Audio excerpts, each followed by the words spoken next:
కాకినాడ జిల్లా తుని, అనకాపల్లి జిల్లా పాయకరావుపేట మండలం రాజానగరం ప్రభుత్వ పాఠశాలలో జరిగిన ప్రమాదంలో మరణించిన ఉపాధ్యాయురాలు జ్యోత్స్నాబాయి పార్థివ దేహానికి హోంమంత్రి అనిత నివాళులు అర్పించారు. స్థానిక బ్యాంకు కాలనీలో నివాసం ఉంటున్న జ్యోత్స్నాబాయి కుటుంబ సభ్యులను ఓదార్చి వారికి ధైర్యం చెప్పారు. టీచర్ మృతి చెందడం చాలా బాధాకరమని, ఆమె మరణం దురదృష్ట సంఘటన అని మంత్రి అన్నారు. ఘటన జరిగిన వెంటనే స్థానిక నాయకులు స్పందించి ఆమెను హుటాహుటిన ఆసుపత్రికి తరలించారని, కానీ ఆమె అప్పటికే మృతి చెందిందని వైద్యులు నిర్ధారించారని చెప్పారు. మంచి ఉపాధ్యాయులను కోల్పోయామని గ్రామస్తులు బాధను వ్యక్తం చేశారని మంత్రి వివరించారు. అయినా సిఎస్ఆర్ స్కూల్స్కి ఇచ్చేటప్పుడు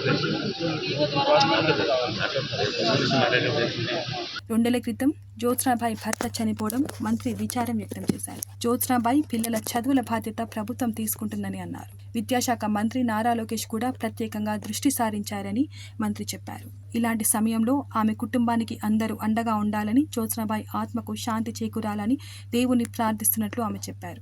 జరిగిన ప్రమాదంపై దర్యాప్తు చేయాలని, ఇటువంటి సంఘటనలు పునరావృతం కాకుండా భద్రతా చర్యలు తీసుకోవాలని మంత్రి అనిత అధికారులకు ఆదేశాలు జారీ చేశారు. మిగిలిన వివరాలు మనం ఈ వీడియోలో చూద్దాం. దురదృష్టకర సంఘటన నిన్న పాయకరావుపేట మండలం రాజానగరం హై స్కూల్లో ఒక ఇంగ్లీష్ అసిస్టెంట్ జ్యోత్స్నా గారు నిన్న ఒక దుర్మరణం పాలవటం నిజంగా చాలా బాధాకరం. నిన్న ఇన్సిడెంట్ గురించి తెలిసిన వెంటనే ఇమీడియట్గా డిఓ గారు, కలెక్టర్ గారు కూడా మానిటర్ చేసుకుని డిఓ గారు హుటాహుటిన ఇక్కడికి వచ్చి తను స్పాట్లో చనిపోవటం, అక్కడ స్లాబ్ వేస్తున్న కార్యక్రమంలో ఒక సిఎస్ఆర్ నిధులతోని ఒక స్టేజ్ని అక్కడ ఫామ్ చేయడం, అదే టైంలో స్లాబ్ వేసే టైంలోనే ఒక చిన్న కంటైనర్ లాంటిది అది పడిపోవడం వలన తనకి తలకి కొంచెం బలమైన గాయం తగిలి ఇమీడియట్గా స్పాట్లోనే చనిపోవడం జరిగింది. ఇమీడియట్గా అక్కడ ఉన్న మా సర్పంచ్ గారు కూడా, వంకారమణ గారు కూడా ఇమీడియట్గా నాకు ఇన్ఫామ్ చేయడం జరిగింది. నేను నిన్న ప్రెసిడెంట్ ఆఫ్ ఇండియా ప్రోగ్రామ్ తిరుపతిలో ఉన్నాం.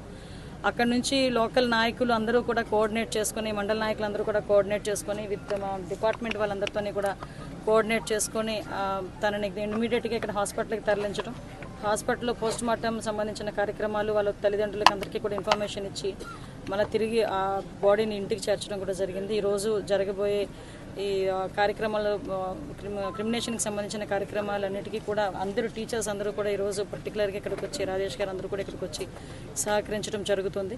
నిజంగా చాలా దురదృష్టకర సంఘటన. జ్యోత్స్నా గారు చాలా మంచి టీచరు. నిజంగా గ్రామస్తులందరూ కూడా నాతో చెప్తున్నారు, అమ్మాయి 2023లో వచ్చారు, అప్పటి నుంచి కూడా ఇంగ్లీష్ అసిస్టెంట్కి పిల్లలందరూని కూడా చాలా మంచిగా కోఆర్డినేట్ చేసుకొని మంచిగా చెప్పే టీచర్ని ఈరోజు కోల్పోయాం మేము అని చెప్పి అక్కడ గ్రామస్తులు కూడా చాలా బాధపడడం జరుగుతుంది.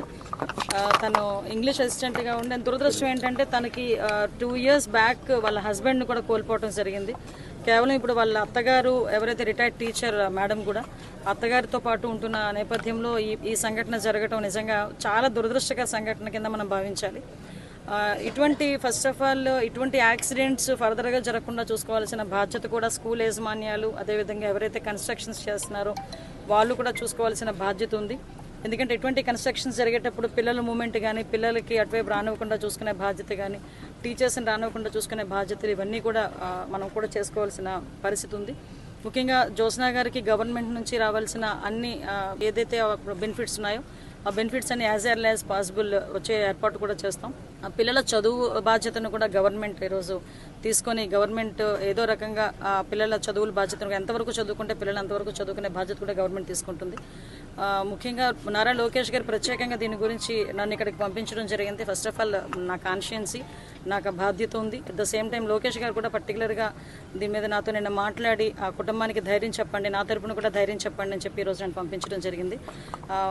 తనకి రావాల్సిన అన్ని బెనిఫిట్స్తో పాటు ఆ అబ్బాయికి కూడా ఉద్యోగంకి సంబంధించిన అన్ని కార్యక్రమాలు కూడా యాజ్ ఎల్ యాజ్ పాసిబుల్. ఇంకా తనకి 2026కి 18 నిండుతాయి అబ్బాయికి.